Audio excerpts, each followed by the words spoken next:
आज से ठीक 4 साल पहले मैंने एक इंटरव्यू किया था और उस इंटरव्यू का टाइटल था my journey of 0 to 1000 crore. मेरी यात्रा नहीं, किसी और की यात्रा थी।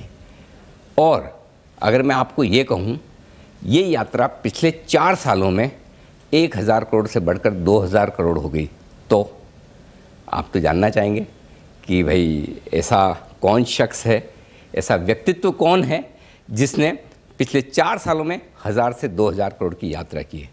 लेकिन एक चीज़ समझ लीजिए, लगता भले ही है कि 4 साल में पैसे दुगने हो गए, 1000 से 2000 करोड़ हो गए, लेकिन इसके पीछे है बड़ी लंबी कहानी, कड़ी मेहनत, और वो भी कोई 1, 2, 4, 5 साल की नहीं, पूरे 25 साल की। जी हाँ, हिंदुस्तान के सबसे बड़े वेल्थ क्रिएशन गुरु रामदेव अग्रवाल साहब, इनकी कहानी की मैं बात कर रहा हूँ। और पिछले 25 सालों में 25 बेहतरीन wealth creation studies Ramdev Agrawal साहब ने किए, और अब इस खास मौके पर उन्होंने एक बेहतरीन किताब लिखी है। और इस किताब को मैं नाम अपनी तरफ से जो देना चाहता हूँ वो है वेल्थ क्रिएशन की बाइबल। जी हाँ, आप पढ़ेंगे तो आप दंग रह जाएंगे कि क्या एक किताब में इतना सारा ज्ञान हो सकता है। बस इसी किताब पर और वेल्थ क्रिएशन के इस स्टडी के 25 साल पूरे होने पर हम बातचीत करेंगे मोतीलाल ओसवाल फाइनेंशियल सर्विसेज के फाउंडर और मैनेजिंग डायरेक्टर रामदेव अग्रवाल साहब से। सर, बहुत बहुत स्वागत है, धन्यवाद आपका। आपने मुझे चुना, इस इतनी बेहतरीन किताब जो आपने लिखी, मतलब इसे किताब तो मैं कह ही नहीं सकता, किताब तो बहुत हल्का शब्द है, ये ग्रंथ है। ये स्टॉक मार्केट में जो लोग निवेश करना चाहते हैं उनके लिए ग्रंथ है, पूरे 88 पेज का, और मैंने 2 बार पढ़ी है। इसीलिए मैंने आपसे इंटरव्यू के लिए काफ़ी समय मांगा। मैंने कहा थोड़ा और समय दें सर, थोड़ा और समय दें। और वाकई में जो आपने किताब लिखी गज़ब है। कहाँ से आइडिया आया, पहले इसके बारे में बताएं सर। देखिए, हमने वेल्थ क्रिएशन स्टडी चालू किया 95-96 में जी। उस समय, अब 95-96 मतलब आप सोचिए 25 साल पहले हम भी बच्चे थे, समझ लीजिए आप जी। और नए नए मतलब कंपनी बनी थी, तो हमने बोला कुछ तो करें। तो फिल फिशर की बुक जो थी कॉमन स्टॉक अनकाउंटेबल प्रॉफिट जी, तो उसमें लिखा था कि भाई when you enter the market first you must try to understand how money has been made in any markets. मतलब किस कंट्री में कैसे पैसे बनते हैं। हर कंट्री में हर बिजनेस में पैसे नहीं बनते। जैसे 2 व्हीलर कंपनी इंडिया में पैसे बनाते हैं, दुनिया में कहीं नहीं बनता पैसा। ओके, है ना। डिजिटल कंपनी अमेरिका में पैसे बनाते हैं, दूसरे जगह नहीं बनते। कोई हर जगह का अपना एक बेसिक एडवांटेज होता है। जैसे आईटी कंपनी, जैसे यहाँ पर इन्फोसिस, टीसीएस, तो यहाँ जो तूफान है आईटी कंपनीज का, आईटी सर्विसेज कंपनीज का, वो दूसरे पार्ट ऑफ द वर्ल्ड में नहीं है। वहाँ they are dying. So you have to understand which are the companies, which are the businesses, वो यहाँ पैसे बना रहे हैं। तो हम बोले कि भाई चलो एक ऐसी स्टडी करते हैं, ये देखें कि पिछले 5 साल में किसने पैसे कमाए और क्यों कमाए, वो कंपनी क्या है। तो उसी कारण से हमने ये स्टडी चालू की। लेकिन पिछले 4 सालों में आपकी वेल्थ तो दुगुनी हुई है मार्केट में। तो वैसे ये पूरी कहानी जो अगली ये पूरा शो है उसी पर मैं आधारित करके आपसे बातचीत भी करूँगा। लेकिन ऐसा क्या खास अलग से आपने पिछले 4 सालों में किया है? नहीं, 4 साल तो बहुत नॉर्मल बीते। इनफैक्ट हमें 4 साल में भी आपका ये क्रैश भी हुआ बीच में जी। वो एक बहुत बड़ा एक ये होता है, क्या नाम है, इवेंट होता है जी। हर पोर्टफोलियो में जो लॉन्ग टर्म पोर्टफोलियो होता है उसमें हर 5 साल 10 साल में एक ऐसा बड़ा कट आता है 50-60 का। तो मेरे पास 4 बार हो गए। 92 में हुआ, जब मैं चालू किया 1990 में, तो कुछ भी पैसे था, समझिए 1 करोड़ था, समझिए। वो भी 1 करोड़ बाद में आया, लेकिन फिर भी 1 करोड़ था, समझिए। तो वो हर्षा मेहता बुल रन में हो गया 30 करोड़। 30 करोड़ घट के हो गया 10। तो पहला कट आया 67%। 30 वाला 10 हो गया। 30 वाला 10। फिर वहाँ से चालू हुआ धीरे धीरे। फिर तो बोले यार अब 10 करोड़ बहुत है हम लोग के लिए, मेरे और मोती के लिए। हम दोनों मेहनत किया, और जब Y2K आया, सॉफ्टवेयर का जब बूम हुआ, उसमें 10 का 100 हो गया। वाह। मतलब जो हम कमाए, जो 2-4 करोड़ रुपए जो कमा रहे थे, वो भी उसमें डाल रहे थे, तो 10 का 100 हो गया। फिर 2003 में जब कोलैप्स हुआ Y2K बूम का, तो 30 वापस। हाँ यार, ये तो बड़ा मुश्किल है। मतलब जितना चलो उतने 10 साल का, फिर वहीं खड़े हो जी। फिर उसके बाद जो है, फिर वापस हम लोग थोड़ा डिप्रेस हो समय, महीना 15 के लिए। फिर बोले आता तो कुछ है नहीं दूसरा, है ना, आप निकम्मे हो सेवा में आने के बाद। तो हम लगे रहे, मोतीलाल ओसवाल को बनाते रहे। फिर आया कमोडिटी बूम 2003 से 2008 का। यस, उसमें हम हो गए 550 करोड़ का हो गया वो पोर्टफोलियो। कंपनी की छोड़ दिया, आप कंपनी अलग है, मोतीलाल ओसवाल कंपनी। ये जो हमारा और मोती का जो इन्वेस्टमेंट पोर्टफोलियो था जी, वो हो गया 550, 30 से 550। वापस कोलैप्स हो गया, फिर आधा हो गया, फिर 125 हो गया। बोला यार ये बहुत तकलीफ वाला काम है समय ना। फिर उसके बाद फिर लगे रहे। अब जाके जो है ये फरवरी 2020 में ये हो गया था 1850। तो मेरे को लग रहा था भाई चौथा बुलावा आ गया करके समय। अच्छा। कलकत्ता में बात कर रहे थे, चौथा बुलावा आ गया, वापस कोलैप्स। फिर वापस मेरे ख्याल से इस बार 40-45% गिरा, 1150 के आसपास पहुंचा। अब वो 1150 भी बढ़ के 2000 करोड़ के ऊपर हो गया। तो सर ये चीज़ बताइए कि जब आपको पता भी है और वो एक सिक्स सेंस भी आता है कि भाई बहुत हो गया, तो जब ये फॉल इतना तेजी से आता है तो उस समय अपने आप को मजबूत कैसे रखना है? अब तो मजबूत ही मजबूत है। अब क्या मजबूत दिखता है? मजबूत तो उस समय होना था जब शुरू में जब पैसे कम थे। अब तो इतना पैसा भाई गिर के भी कितना गिरेगा ना, 50% गिरा लोगे, लेकिन उससे ज़्यादा क्या कर लोगे? मुझको मालूम है जो गिरता है वो सीधे fall is temporary, up is permanent. तो जो 2000 से 1000 हुआ तो मेरे मालूम है 2000 तो ऐसे देखते देखते हो जाएगा। इतना नहीं, ये नहीं मालूम था कि मार्च के अंदर में हो जाएगा करके, समझे ना? ये इतना 6 महीने के अंदर में ऐसा वर्टिकल टेक ऑफ आएगा, ये नहीं मालूम था मेरे को। लेकिन इतना मेरे को मालूम था कि साल 6 महीने में वापस आया था, ठीक हो जाएगा। और वहाँ से फिर चालू होगा जर्नी। तो 7-8 साल की भी फुर्सत हो तो हमारा क्वारंटाइन हो गया, समझिए पोर्टफोलियो क्वारंटाइन हो गया। अभी 7-8 साल के लिए आप अच्छे हो, मतलब करेक्शन से आएगा, कोलैप्स नहीं आएगा। हाँ, कोलैप्स नहीं होगा, बुरी तरह से मरेंगे नहीं। तो आपने कहा कि मंदी टेम्परेरी है, तेजी परमानेंट है। लेकिन ये जो पिछले 4 फॉल की कहानी आपने बताई, इसमें एक चीज़ समझ में आती है, जो आपका मंत्र है, बाय राइट सिट टाइट, शांति से लेके बैठ जाओ, ये तो ऊपर नीचे होता रहेगा। एक तो पहली बात क्या है, आपके पास 100 रुपये है, आप डिसाइड करो भाई मेरे को कितना इक्विटी में डालने का है जी, और उसके बाद फिर मस्ती मत करो। मतलब यदि मान लो 100 डालने का तो 100 के 100 इक्विटी में बैठ रहो। क्योंकि बाजार में क्या है, यदि आप 5-7 दिन जो अच्छे से अच्छे दिन होते हैं पूरे 365 में, उस दिन यदि आप नहीं रहे बाजार में तो आप समझ लो you are worse than bonds. 5 best days if you are not there in the market, मतलब आपका रिटर्न जो है ना बॉन्ड से खराब आएगा। करेक्ट। तो मेरे को 5 दिन कैप्चर करने का है। अब वो क्या तरीका 5 दिन कैप्चर करना है? कोई चार्ट देके तो हो नहीं सकता वो। आप पूरे के पूरे यदि 220 दिन ट्रेडिंग हो रहा है, 365 दिन, 365 दिन आप वहीं बैठे रहो आप। तो जो शिव जी के टेम्पल में कोई भी आएगा सब दिखेगा, समझे ना? मैं नंदी बैल की तरह बैठा रहता हूँ। बिल्कुल, तभी प्रभु के दर्शन होते हैं। प्रभु के दर्शन पक्के होने वाले हैं। सामने शिव जी के सामने बैठे हैं। अच्छा, तो आपने कहा कि जो कुछ लेना है अच्छा लेना है, लेके बैठे रहो। तो ये जो खरीदने की प्रोसेस है, ये प्रोसेस आप 25 सालों से पढ़ रहे हैं और हमें भी पढ़ा रहे हैं, राइट? जो वेल्थ क्रिएशन स्टडीज जो आपकी चल रही है, और हर साल इंतज़ार रहता है मुझे भी और सब लोगों को कि इस बार रामदेव सर क्या लिखेंगे। लेकिन इस बार आपने जो लिखा है, 25 साल पूरे हुए हैं, तो पूरे 25 साल के एक साथ आपने बुक बनाई है और वो लिखा भी है। मैं उस पर भी बात करूँगा। ये एक बड़ी इंटरेस्टिंग बुक रामदेव सर ने लिखी है, देखिए, द QGLP चेकलिस्ट। ये 25 सालों की पूरा इतिहास है। तो ये 25 सालों का एक साथ इतिहास लिखने का ख्याल कैसे आया? देखिए 24 तो हमने कर लिए थे, अभी 25वां के लिए हम सोचे थे अभी टाइटल क्या रखें। सब्जेक्ट तो बहुत मिलते हैं जी, क्योंकि हमको ऐसा लगता है कि हमको इतना ही आता है बाजार का और इतना कुछ बाकी जानने का, तो सब्जेक्ट की कमी नहीं है। फिर बोले कि एक बार अभी थोड़ा रुकते हैं और ये देखते हैं कि हमने 24 साल में जो किया है उसको एक तो पहले कॉन्सोलिडेट करें। और अब ऐसा लगता है कि जो QGLP हमने लिखा था, मेरे ख्याल से 2014 में लिखा है जी। हाँ, करीब 2014 के आसपास लिखा। 18-19वां स्टडी था जब हमने QGLP लिखा।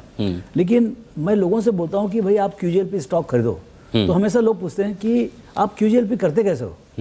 है सिंपल, लेकिन कैसे करते हो? तो जैसे मेरे नए रिसर्च एनालिस्ट ज्वाइन करते हैं या कोई हमारे एसोसिएट्स हैं, ब्रोकिंग में है, फंड डिस्ट्रीब्यूशन में है, तो सब बहुत लोग आगे पूछते हैं, पर्टिकुलरली यंग क्राउड जो कॉलेज से निकल रहे हैं, CA बन के आ रहे हैं, उनको ये नहीं मालूम कि QGLP अप्रोच कैसे करने का। तो मैं बोला चलो चेकलिस्ट बनाते हैं। उससे क्या है कि वो चेकलिस्ट पढ़ेंगे तो 80-90% उनको समझ में आ जाएगा कि थियोरेटिकल एस्पेक्ट क्या है। प्रैक्टिकल बाजार में आके बहुत अलग बात है। करेक्ट। कि हम बोलते हैं भाई अच्छी कंपनी खरीदो, अच्छा बिजनेस खरीदो, अच्छा क्या है, तो अच्छा क्या है। तो उसमें हमने बताने की कोशिश की है, लेकिन उसको एक्चुअली प्रैक्टिस करना कि भाई आप पूरे 500 कंपनी का आप लिस्टिंग करो, अच्छा है खराब, बस खाली 2 चीज़, तो उसमें आपको दिखेगा कितना अच्छा है। मतलब आपको बिलीव नहीं होगा कितने अच्छी कंपनी से बिजनेस कितने अच्छे हो सकते हैं और खराब बिजनेस कितना खराब हो सकता है। करेक्ट। तो जैसे ग्रेट गुड ग्रूसम वाला जो है, उसमें हमने ये बताने की कोशिश की, 2007 की स्टडी है बफेट साहब के बोलने से, कि मतलब businesses are good and very good and very bad. तो मतलब आप भगवान कृपा से और आपको ऐसा कोई पनिशमेंट ना हो कभी आपके पोर्टफोलियो में खराब कंपनी रहे, क्योंकि जो कंपाउंडिंग होता है सिर्फ अच्छी कंपनी होता है।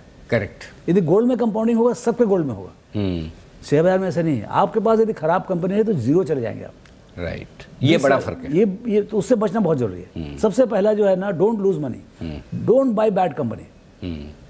मतलब मैं बफेट साहब ने बोला डोंट लूज मनी, मैं बोलता हूँ don't by bad companies. Rule number 1 don't by bad company, rule number 2 don't forget rule number 1। बिल्कुल 100%। और अच्छी कंपनी कैसे खरीदी जाए, हाँ। इसी पर 25 साल बिताए हैं रामदेव सर ने। 25 साल, 25 वेल्थ क्रिएशन स्टडी, और उस पर 25 सवाल। और ये 25 सवाल क्या है, कोई भी शेयर खरीदने के पहले आपकी चेकलिस्ट क्या होनी चाहिए, ये 25 सवाल इस किताब में आए हैं, इस पुस्तक में आए हैं। इन पर हम विस्तार से बातचीत करेंगे एक एक करके। और जो आपने इंटरेस्टिंग चेकलिस्ट बनाई है उसमें 5 अलग अलग तरीके की चेकलिस्ट हैं, उन पर मैं आऊँगा। उससे पहले थोड़ी बेसिक से शुरुआत करते हैं ताकि एक हमारे दर्शकों को बैकग्राउंड मिल जाए। आपने शुरुआत ही एक बहुत इंटरेस्टिंग चीज़ से की कि जिसमें मतलब पूरी दुनिया कन्फ्यूज्ड है कि मैं इन्वेस्टर हूँ या ट्रेडर और स्पेकुलेटर हूँ। तो आपने यही पॉइंट शुरुआत के लिए क्यों चुना है, इन्वेस्टिंग वर्सेस स्पेकुलेशन? क्योंकि ये चीज़ जो है ना सिर्फ इन्वेस्टिंग में ही काम आती है जी। सी देखिए, एक तो क्या है, यदि बाजार में 10 लाख लोग हैं, 10 लाख तरीके हैं पैसे कमाने के जी। लेकिन वो 10 लाख लोग जो हैं उनकी 2 कम्युनिटी है, स्पेकुलेटर और इन्वेस्टर। तो स्पेकुलेटर कम्युनिटी से मतलब अच्छे नहीं खराब वाली बात नहीं है, उनसे कोई मतलब नहीं स्टडी का। स्पेकुलेटर के खाली प्राइस भगवान है, हमारे लिए ऐसा नहीं है, हमारे लिए वैल्यू भगवान है। तो वो इन्वेस्टिंग में एक अलग ही चीज़ है। इन्वेस्टिंग में कई तरीके के होते हैं, ये एक ऐसा QGLP फ्रेमवर्क जो है ना, इस ये हमारा तरीका है। और ये एक स्टाइल है वैल्यू और ग्रोथ का, तो ये काम करेगा। लेकिन कैसे काम करेगा, तो ये it is only for investing, not for speculation. So जो नए लोग आते हैं उनको ये नहीं मालूम है कि what is the difference between speculation and investment. कई लोग जो है ना उनको लगता है वो इन्वेस्टिंग कर रहे हैं, एक्चुअली वो स्पेकुलेट कर रहे हैं। करेक्ट। तो ये नहीं होना चाहिए, क्योंकि उनके रूल्स अलग हैं। आप यदि स्पेकुलेट कर रहे हैं तो आप अच्छे से स्पेकुलेशन करें आप, और यदि इन्वेस्टिंग कर रहे हैं तो अच्छे से इन्वेस्टिंग के रूल्स फॉलो करें। वो इन्वेस्टिंग के रूल्स अंडर QGLP फ्रेमवर्क हमने लिखने की कोशिश की। करेक्ट। और QGLP मैं बता दूं हमारे दर्शकों को, जब आप ये किताब पढ़ेंगे आपको सब कुछ समझ में आएगा। Q क्वालिटी के लिए है, G ग्रोथ के लिए, L लॉन्जिटिविटी, ये ग्रोथ कितने लंबे समय तक रह सकती है, और P रीजनेबल प्राइस, यानी कि जो आप ये तीनों फैक्टर देखकर कोई स्टॉक खरीदना चाहते हैं तो उसकी प्राइस रीजनेबल होनी चाहिए, महंगा नहीं होना चाहिए। इन्हीं पर आगे बातचीत करेंगे। लेकिन स्टॉक पिकिंग को लेकर आपने कुछ इंटरेस्टिंग चीज़ें शुरुआत में लिखी है कि तरीके क्या है, टॉप डाउन या बॉटम्स अप, आपको क्या पसंद है और दोनों में फ़र्क क्या है? सी टॉप डाउन मतलब एब्सोल्यूट टॉप डाउन क्या होता है कि वर्ल्ड इकोनॉमी क्या होगा, फिर इंडियन इकोनॉमी क्या होगा, इंडियन इकोनॉमी कौन सी इंडस्ट्री अच्छी चलेगी, उस इंडस्ट्री में कौन best company, that is a classic top down. Bottoms up क्या होता है, मैं आपसे मिला, आप बोले अरे रामदेव जी मैं वो उससे मिला था कंपनी वाले से, वो खूब पैसा कमाने वाला है, 100 करोड़ कमाने वाला, 150 करोड़ में कंपनी मिलती है, तो मतलब बॉटम्स अप हो गया ना। कुछ नहीं मालूम कंपनी के बारे में, आपने नाम बताया बस, मेरे को नाम ही चाहिए बस। अब कंपनी से शुरुआत करेंगे और वहाँ से हम चालू करते हैं। जैसे कल शाम को मेरे को किसी ने बोला कि एक कंपनी 500-600 करोड़ मिलती है, टेक कंपनी है, उसमें नहीं 200 करोड़ मिल रही है, 600 करोड़ कैश है बोलता है, और टेक कंपनी है, और अभी भी नया मैनेजमेंट आया है, कोई TCS को कोई बंदा आया ज्वाइन किया है। बोला यार देखनी तो पड़ेगी भाई, है 500-600 करोड़ की कंपनी, लेकिन फिर देखें सही क्या है करके। तो ये ना वहाँ से कहानी चालू, that is the classic bottoms up. So आपको यही पसंद है? मेरे see ultimate I like both. मेरे रीडिंग करता हूँ मैं टॉप डाउन। अच्छा, रीडिंग जो है मतलब बहुत सारे सी क्या है, देखिए आपको you are buying the future, तो फ्यूचर में दुनिया कैसे बनने वाली है, और दुनिया अभी कैसी दुनिया, भाई आप जितना पढ़ो उतना आपको दुनिया समझ में आएगी कि मतलब अमेरिका कितना बड़ा है, चाइना कितना बड़ा है, वर्ल्ड कितना बड़ा है, उसमें हम कितने छोटे हैं, और कितना बड़ा अपॉर्चुनिटी है। तो ये सब समझने के लिए आपको थोड़ा सा बिग पिक्चर का भी समझ जरूरी है। करेक्ट, बहुत जरूरी है, अदरवाइज आप कुएं के मेंढक रह जाएंगे, है ना। क्योंकि क्या है, ग्रोथ जो है, ग्रोथ को समझने के लिए आपको ये समझना पड़ेगा कि यूनिवर्स कितना बड़ा है, मतलब बिजनेस अपॉर्चुनिटी कितना बड़ा है, वो बहुत जरूरी है। और वर्ल्ड क्या है, कितना स्पीड से प्रॉस्पर होते आ रहा है। देखिए ये वर्ल्ड बहुत ज़्यादा प्रॉस्परस है compare to what it was 15 years back. Correct. 20-25 years back world was having GDP of say $50 trillion, आज $100 ट्रिलियन है, और अगले 15 साल में इसका $200 ट्रिलियन होने वाला है। तो आप देखो से कितना मतलब विश्व कितना ये रहेगा, और उसमें कंजम्पशन होता है फिर, और वो कंजम्पशन के लिए कंपनीज बनती हैं। तो ये कनेक्ट करना जरूरी है कि भाई, so I read lot of large picture, okay, लेकिन जब एक्चुअली शेयर खरीदने का टाइम आता है तो हम उसमें से निकालते हैं कि ये सेक्टर में कंपनी खोजनी है, अब उस सेक्टर में कंपनी कहाँ से निकालें। तो अब फिर उसका बॉटम्स अप चर्चा चालू होती है। तो हम जाके कोई कंपनी वाले से पूछेंगे कि भाई आपको क्या अच्छा लगता है, कौन कौन से क्षेत्र, क्या क्या इंटरेस्टिंग ट्रेंड है, तो बोलेगा सिक्योरिटीज़ में बहुत अच्छा हो रहा है, तो सिक्योरिटीज़ में कौन सी कंपनी है, तो उसमें से फिर वो खोजबीन चालू होती है। और होता क्या है, कोई ना कोई जो है ना एनालिस्ट या कोई प्रेजेंटेशन में आपको वो कंपनी मिल जाती है, क्योंकि आप मेंटली रेडी हैं, आपको QGIP फ्रेमवर्क है, आपका टॉप डाउन एक इमेजिनेशन क्लियर है। अब उसमें क्या है, एक बंदा जो है ना चलता हुआ आता है डायस के ऊपर, अब वो बताता है कि मैं ऐसी कंपनी बना रहा हूँ, तो पसंद आ गई तो फिर चलो भाई साथ में। तो फिर उस कंपनी की वैल्यू, अल्टीमेटली तो हर चीज़ की एक वैल्यू, किसी चीज़ पर वो इस वैल्यू पर अच्छी है, किसी पर ख़राब है, तो आप वैल्यू कैसे डिसाइड करते हैं? हाँ, तो वो वैल्यू का जो है, देखिए शुरू में तो CA में मालूम है आपको 4 पेज का था, शुक्ला ग्रेवाल के बुक में कुछ नहीं था बिल्कुल। अब उसके बाद आप रीडिंग चालू करो। Value is what you get, price is what you pay. Correct. ये फंडामेंटली आपको समझना पड़ेगा। Value and price are 2 different things. Correct. ये बाजार ऐसा है जहाँ 1 का चीज 20 में बिकता है और 20 का चीज 1 में मिलता है। ये आप पता होना चाहिए, ये नहीं, ये आपके पास फेथ होना चाहिए कि बाजार में it is not very fair market, कि मतलब आपको हर जगह गोल्ड का दाम वही भाव मिलेगा। आप कहीं भी चले जाएं इंडिया में 100 रुपए के आगे पीछे आपको गोल्ड मिलेगा। करेक्ट। ऐसा नहीं है। शेयर बाजार में बहुत उठापटक है। 100 की चीज मतलब 1000 में बिकती है, मतलब एकदम अत्याचार है दोनों तरफ अत्याचार है। और इधर मालूम पड़ा 12% का डिविडेंड यील्ड है कंपनी में, और फिर भी नहीं बिकती। करेक्ट। तो ये क्या है, तो इस टाइप में समझने का बहुत जरूरी है, what is the underlying value. हाँ, मतलब उसमें एक्चुअल में उसका वर्थ क्या है। और प्राइस तो आपको मालूम ही है, प्राइस तो आपको सबको, अभी कोई उसमें आर्बिट्रेज है नहीं। करेक्ट। प्राइस कहीं भी जाए आपको, प्राइस सबके पास है, प्राइस वैल्यू क्या है वो पता करना है। उसी कारण से जो है ना शेयर बाजार में जो आते हैं, प्राइस जानने में आपको कोई बहुत तिरंदाजी नहीं है। करेक्ट। और नहीं, मेरे पास बेस्ट मशीन है, कोटेशन मशीन। अरे भाई क्या कर लेगा, बहुत बेस्ट मशीन था। जब हमने चालू किया 87 में जी, अहमदाबाद और मुंबई के बीच में 10% प्राइस गैप होता था। उसके कारण से मोतीलाल ओसवाल में हमने चालू किया। यहाँ पर से हम खबर देते थे, वहाँ से खरीदते थे और नेक्स्ट डे यहाँ लाके बेचते थे, तो 5 से 7%, 10% गैप मिलता था। अब 1 रुपये, एक नया पैसा का फर्क नहीं है। करेक्ट। तो वैल्यू और प्राइस में डिफरेंस है, बहुत डिफरेंस है जी। और ये समझना बहुत, ये फेथ होना बहुत जरूरी है कि बाजार में आपको कई चीज़ें बहुत सस्ती मिलती है और कई चीज़ें, और वही सस्ती चीज़ें कुछ दिन के बाद बहुत महंगी बिकती है। करेक्ट। उसी का मजा है। बिल्कुल। लेकिन जैसा मैं शुरुआत में भी कह रहा था कि पावर ऑफ कंपाउंडिंग आपका फेवरेट सब्जेक्ट रहा है और आपने खुद ने किए अपने लिए। तो आप बता ही रहे 1990 के 1 करोड़ आज 2000 करोड़ है और पिछले 4 साल में 1000 से 2000 करोड़ पहुंचे। आपकी वेल्थ क्रिएशन स्टडीज में भी और पर्सनल लाइफ में भी पावर ऑफ कंपाउंडिंग की जो पैसे से पैसा बनाने वाली जो कला है, उसकी इंपॉर्टेंस क्या है? भाई ये पूरी life he is only about compounding है। आपका नॉलेज कंपाउंड हो रहा है। आप एक पुस्तक पढ़ते हो, आप आगे बढ़ते हो। तो आज आप जैसे एंकर हो, आज आपको 10-15 साल से आप कर रहे हैं, 20 साल से कर रहे हैं, तो आपको एक क्यूमुलेटिव एडवांटेज है आपके प्रोफेशन में। जी। आज कोई नया आदमी आएगा, आपसे भी ज़्यादा ब्रिलियंट रहेगा, CA भी किया रहेगा और शायद MBA भी किया रहेगा, लेकिन वो काम नहीं कर सकता जो आप कर सकते हो। आपको एक तजुर्बा है कई चीज़ें करने का, कई चीज़ें नहीं करने का, आपके पास कॉन्टैक्ट्स हैं। सो वो जो क्यूमुलेटिव एडवांटेज आता है, जो हमने 150, 200, 250 पुस्तकें पढ़ ली, कई फैक्ट्री विजिट कर ली, कई मैनेजमेंट के बोर्ड रूम में गए, कई मैनेजमेंट हमारे बोर्ड रूम में आए, कई लोगों से, कई एनालिस्ट से हमारी बातचीत हुई है। तो वो चीज़ जो है ना, अच्छा आपने जो फाइनेंशियल स्टेटमेंट देखे हैं, हर बात दिन भर बैठे बैठे देखते रहो आप। आजकल तो इसमें भी, ऐप में भी बहुत कुछ आता रहता है। तो ये जो हमारे पास एक जो तजुर्बा है कि भाई ये कंपनी वाले से 1 घंटा बात करो तो समझ में आता है ये लंबे रेस का घोड़ा है या गधा है। तो ये शुरू में आपको वो जजमेंट लेना पड़ता है। करेक्ट। कि भाई ये कंपाउंड अगले 20 साल में क्या बनेगा ये। जैसे इन्फोसिस में आप नारायण मूर्ति साहब से मिलते हैं 93-94 में, आधे घंटे में आप पागल हो जाते हैं। मतलब एक एनर्जी थी, एक वो अभी भी है उनमें, लेकिन उस समय की जो एक बात ही अलग थी। और वैल्यू माइग्रेशन का concept, so multiple concept has to be brought in. एक तो वो सब आपको आएगा, एक तरफ बिजनेस है, दूसरी तरफ मैनेजमेंट है, तीसरी तरफ लॉन्जिविटी है, चौथा ग्रोथ है, and then you get it at free of cost.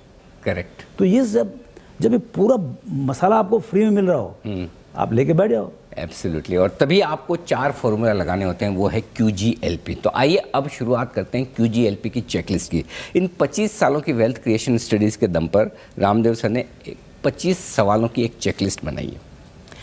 कोई भी शेयर खरीदने के पहले आप उस शेयर को इस 25 सवालों की चेकलिस्ट पर टिक करें।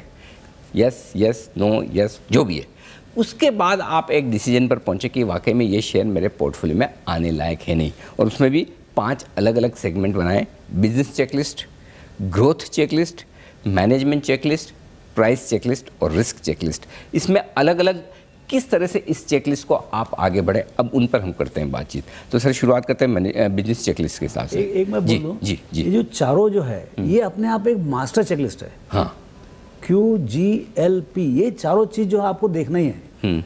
हर ये देखिए, हर आदमी का अपना चेकलिस्ट होगा। ये मैं जो करता हूँ मैं लिखा हूँ, मैं यू नो करेक्ट। इसमें एक भी चीज ऐसा नहीं जो हम नहीं करते। और अच्छा, आपकी ये पूरी कंप्लीट है, ये 25 ये हमारे ये मतलब टाइम टेस्टेड है, ये हम करते ही हैं। ओके, लेकिन आप जैसे करोगे तो आप इसमें से 2-4 छोड़ दोगे, लेकिन आप 10 और जोड़ दोगे आप अपने हिसाब से, अपने हिसाब से कस्टमाइज। लेकिन ये चारों जो हेडर है, जैसे क्वालिटी है, quality of business, quality of management, उसके जो चेकलिस्ट होंगे वो तो रहेगी। हाँ, और उसके अंदर सब चेकलिस्ट हमने तो मोटे मोटे 10-15 लिख दिए, उसके अंदर और 100-150 कर सकते हो आप। तो वो आपकी मर्जी है कि आप कितने गहराई में जाना चाहते हैं, लेकिन आपको सब पूरे को देख के फिर आपको ये बोलो भाई ये बिजनेस अच्छा है, लंबे रेस को घोड़ा है। फिर आप दूसरा जजमेंट लोगे, ये मैनेजमेंट बहुत अच्छा है। तो ये 2 हो गया ना, तो आपका 90% काम हो गया कि भाई अच्छा बिजनेस रन बाय अच्छा मैनेजमेंट, मतलब अगले लंबा 10-20-25 साल के लिए कहानी बन गई। दूसरा फिर क्या है, ग्रोथ, QG। अभी ग्रोथ का असेसमेंट जो है ये बहुत थोड़ा ट्रिकी है, उसमें आर्ट चाहिए और थोड़ा किस्मत भी चाहिए, समझे ना। और कभी कभी ढीले मैनेजमेंट में तो बता भी देते हैं बहुत लंबे समय। और कई बार पुस्तकें पढ़ने से समझ में आता है कि ये बॉस ये तो होने ही वाला है, ये तो हो ही रहा है। मतलब ये जो वैल्यू माइग्रेशन में जो है ना, उसमें बहुत अच्छा ये आता है। तो वो ग्रोथ की अपन बात करेंगे। फिर चौथा लॉन्जिविटी। अभी भाई ये 12 महीने कहानी है कि 12 साल की कहानी है, वही फर्क आता है। करेक्ट, फर्क सबसे बड़ा फर्क उधर। लीवर, नेस्ले, ये 12 महीने कहानी नहीं है, 120 साल की कहानी है। वाह। तो वैल्यूएशन में मतलब आपको डिस्काउंटेड कैश फ्लो करो तो उसमें जुड़ते जाएगा फिर लाइन से, तो उसी कारण से पी भी बढ़ते जाता है ऐसा कंपनी का। करेक्ट, बिल्कुल ठीक बात है ना। तो QGL, हाँ। फिर उसके बाद वैल्यूएशन, ये तीनों को देख के आप समझो भाई इसका कीमत तो 1000 को होना चाहिए, लेकिन एक्चुअली बाजार में 100 मिल रहा है।